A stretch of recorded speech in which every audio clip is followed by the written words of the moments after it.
SpaceX raised $75 billion on a Thursday in June, the largest IPO in history. The public got ticker SPCX, a slice of the profits, and 1 vote per share. Musk kept 10.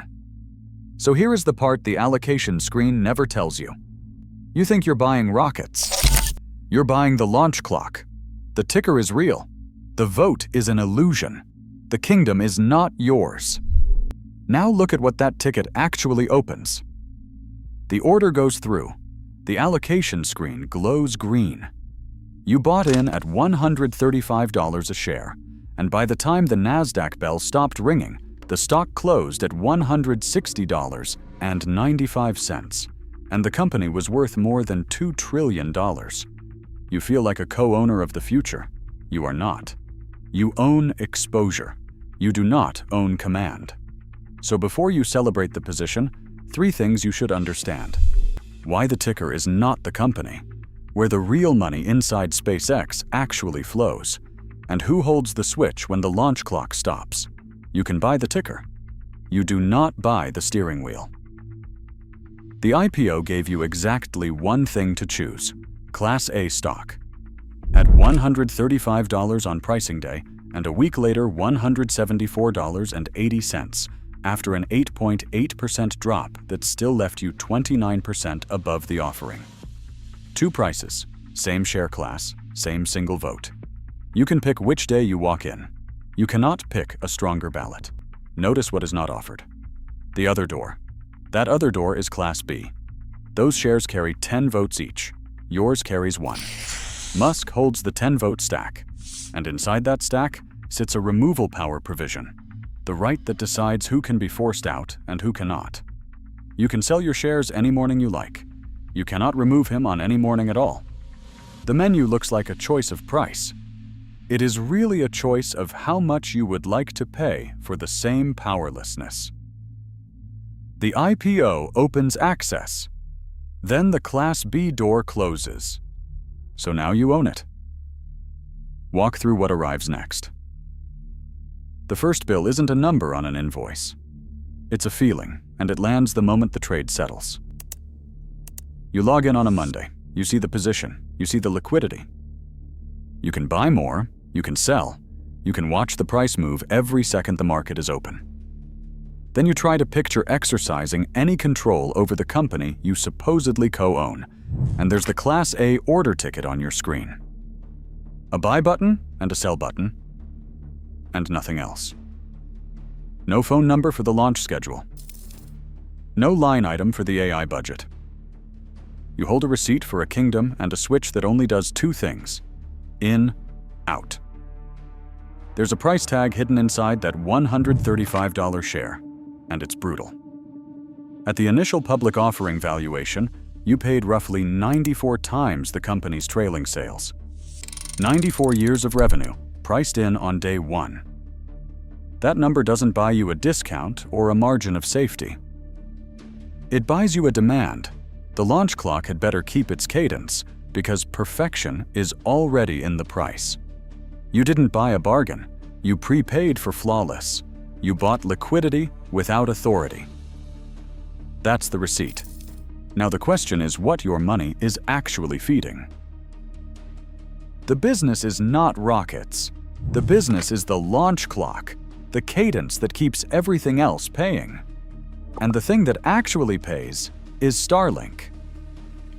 In 2025, SpaceX did $18.67 billion in sales, up 33% in a year. Starlink was about 60% of that.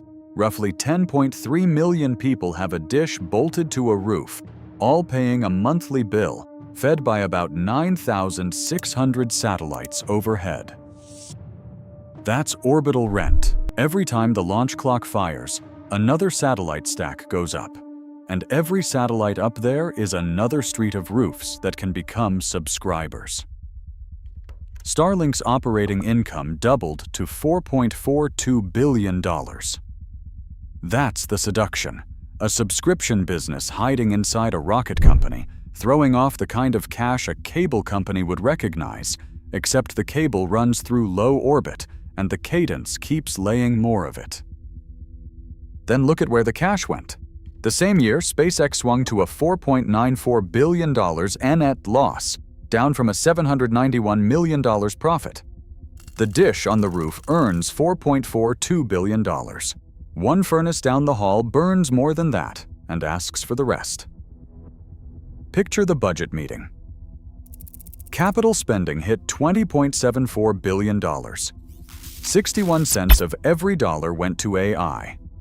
The AI operation alone posted a $6.4 billion operating loss. The mission control countdown screen is the part everyone watches. The cash burn line is the part that decides whether you ever see a dividend. And in 2025, it pointed the wrong way. Starlink earns the oxygen, AI and Starship inhale it. That's the whole machine in one breath. The dish on the roof pays the rent. The cadence keeps the satellites coming. And the cash that rent throws off does not reach you as a dividend. It gets routed straight into compute and into Starship tests, where it disappears. Your 94-time sales share price was a bet that the oxygen outpaces the inhale. In 2025, it did not. So who is actually winning here? Because someone is, and it is not the Class A holder watching the ticker. The smart money move is not buying SpaceX for the romance. It is understanding what the IPO actually handed Musk. The public assumed the IPO ended the fundraising. It did the opposite. It turned the stock into currency. Watch how. In June 2026, SpaceX agreed to acquire Cursor for $60 billion, paid in Class A stock, not cash. The same Class A shares you bought.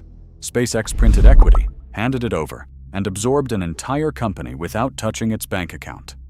Your share count gets diluted. The empire gets bigger. Dilution has a logo now. That's the layer the professionals actually want, not the rockets, the printing press. A company whose stock is valuable enough to buy other companies, run by a man who can never be voted down. The winner is the one who turns stock into currency.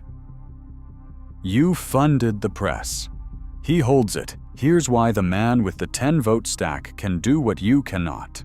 A normal CEO who prints $60 billion of stock to buy a company has to face a shareholder vote, an activist, a board that can show him the door. Musk faces none of it.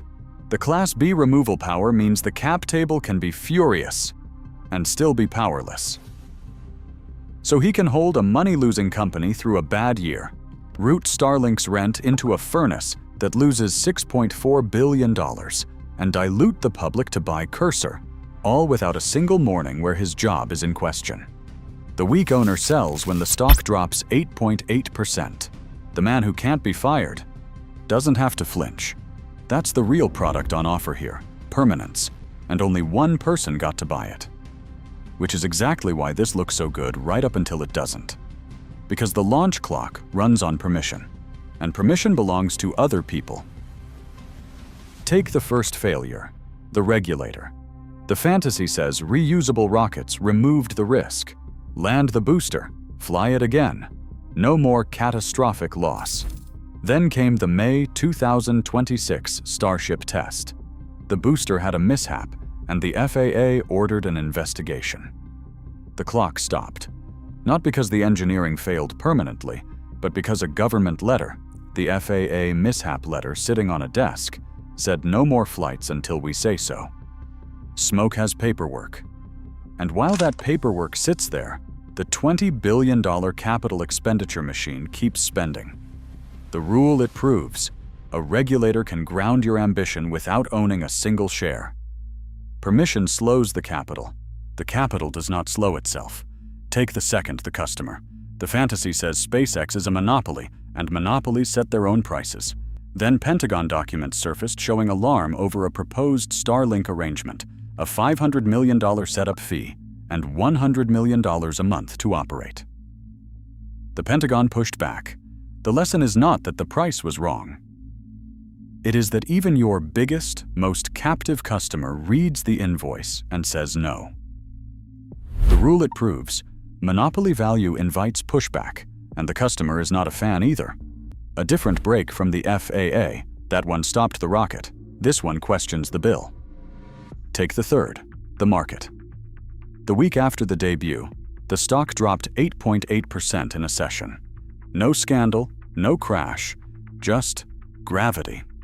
Hype lifts a 94 times sales valuation off the ground, and gravity reminds it where the ground is. And when it dropped, your one vote did exactly nothing, because there was nothing for it to do. The rule it proves: a priced for perfection share has nowhere to go but down on an ordinary Tuesday, and you ride it with no break. That's the pattern under all three. A regulator, a customer, and the market each reached into the company on a different day, and the Class A holder watched every time. The rocket lands. The shareholder does not.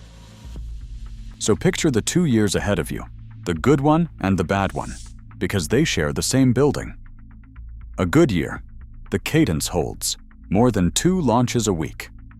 Starlink keeps adding dishes and scaling that $4.42 billion. The AI losses get called strategic instead of reckless, and the stock currency press buys more pieces of more companies. In a good year, you ride the empire up, but notice what had to stay true for it.